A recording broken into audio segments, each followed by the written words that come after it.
Memories bring back memories, યાદો યાદોને પાછી લાવશે. એક બિંગ ફાધર, એમાં તમારું ફર્સ્ટ ચાઇલ્ડ હોય અને એમાં બી છોકરી હોય, એ છે ને અહીંયા માણસ જીતી જાય છે.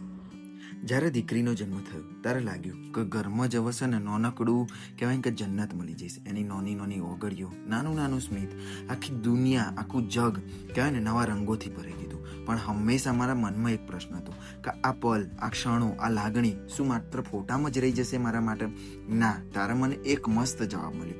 Mini me for ever. નાનકડા એના હાથ, એના પગને અમે કરી શકીએ છીએ કાસ્ટિંગથી અમારી દીકરીની આ નિર્દોષ યાદો એને હંમેશા જીવંત બનાવી શકીએ અને એને ફ્રેમમાં મળી શકીએ છીએ. સમય આગળ વધશે, દીકરી મારી મોટી થશે, પણ આ કાસ્ટિંગ, આ બનાવેલી એક ઇમોશનલ મેમરીઝ મને યાદ અપાવશે આ નાનકડી મારી બાળ જ્યારે જન્મી હતી ત્યારે એના હાથ, એના પગ કેવા હતા. અમે કોન્ટેક્ટ કર્યો, અમે કાસ્ટિંગ માટે જ્યાં અમે ખાલી એમને ડેટા આપી દીધો, ટાઈમ, ડેટ, વજનથી લઈને બધું, અને અમે અમુક વસ્તુ આપી દીધી.